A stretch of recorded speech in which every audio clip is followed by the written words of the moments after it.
Si cet homme sonne à votre porte, c'est peut-être pour vous annoncer que vous êtes riche. François est chercheur d'héritiers. Ce matin, Dominique l'ignore encore, mais dans quelques secondes, elle va apprendre qu'elle a hérité de plusieurs milliers d'euros. François a mis plus d'1 mois pour la retrouver. Bonjour monsieur, François Stalin du cabinet. Tout a commencé à Paris dans cette étude de notaire. Guillaume dirige un cabinet de généalogie.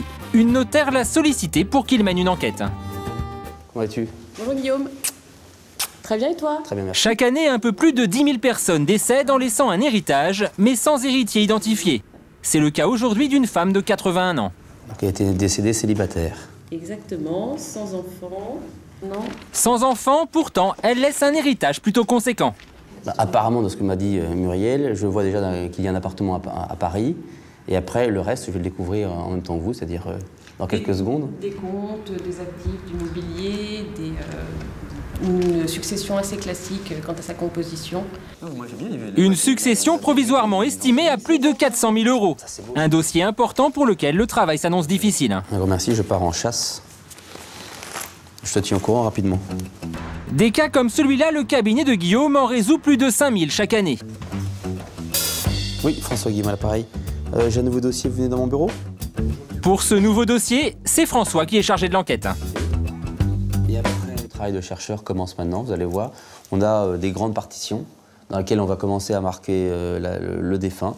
Et puis l'arbre généalogique va commencer à grandir. Sur ce papier à musique, François va donc raconter l'histoire familiale de la défunte, avec des termes parfois un peu déroutants. On tue des gens et on va les descendre. Descendre quelqu'un, c'est trouver sa descendance. Et tuer quelqu'un, c'est trouver son décès. À vous de jouer. Un jeu qui démarre toujours pour François, dans les sous-sols du cabinet. C'est ici que se trouve un petit peu notre trésor de guerre. Dans ces tiroirs, des milliers de fiches manuscrites, des copies d'état civil accumulées au fil des enquêtes du cabinet. Une mine d'informations pour les enquêteurs. En fichier de cette façon, nous sommes les seuls à le posséder et à pouvoir l'utiliser.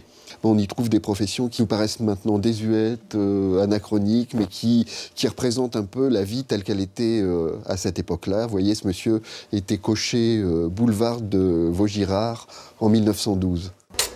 Malgré ses recherches dans les fiches ou les microfilms du cabinet, aucune mention de la famille de la défunte. Mais François a d'autres ressources. Le lendemain, il se rend au tribunal de grande instance de la ville où la défunte est née. François connaît parfaitement cet endroit et c'est ici, dans les archives du tribunal, qu'il compte bien faire avancer son enquête.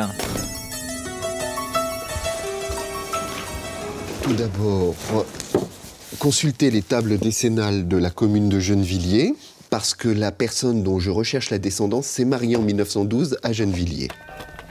Des archives qui datent du début du siècle dernier, bien avant l'ère de l'informatique, ce qui rend ces recherches parfois un peu compliquées. C'est vrai qu'il faut avoir un certain talent de déchiffreur, on est presque des Champollion au fur et à mesure.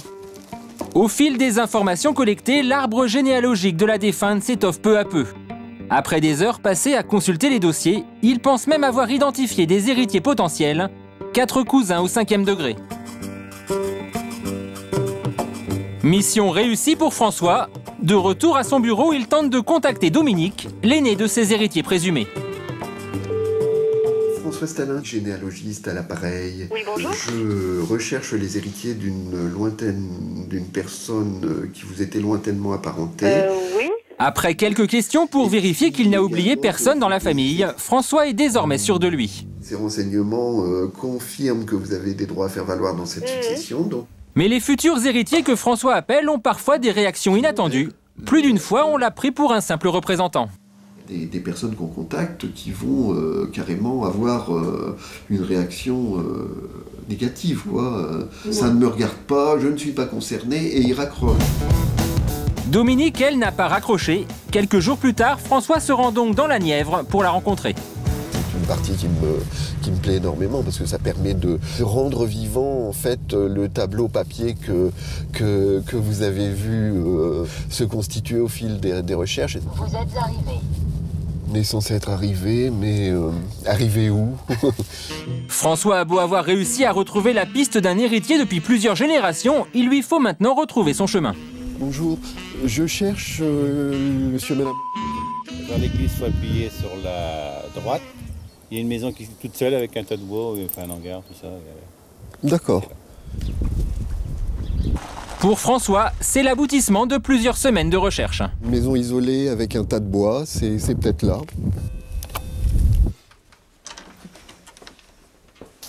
Bonjour monsieur. Vous êtes le frère, je suppose? Oui, le frère, oui. D'accord. Vous êtes également concerné.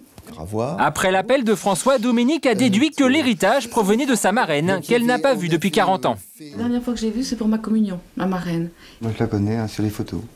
Non, mais jamais vue, non, jamais. C'est l'illustration d'une personne qui va hériter d'une autre personne qu'elle n'a jamais vue et connue. L'héritage, Dominique et ses frères vont devoir le partager, avec l'État qui récupère plus de la moitié du montant total, mais aussi avec François qui touche une commission. Impossible de savoir encore la somme exacte qu'ils vont toucher, mais elle pourrait atteindre plus de 10 000 euros. Nous, dans les médias, on n'a pas de projet, ça nous tombe comme ça sur la tête, on n'a pas du tout réfléchi à ce qu'on allait faire. Tout dépend ce qu'on va hériter, voilà, c'est pareil. Tout dépend. Oui, voilà. Si on hérite 1 million d'euros chacun, là on voit, mais si c'est 2 000 euros... Dominique et Laurent ont encore du mal à réaliser. Il faut dire que pour eux, c'est comme avoir gagné au loto, sans avoir joué.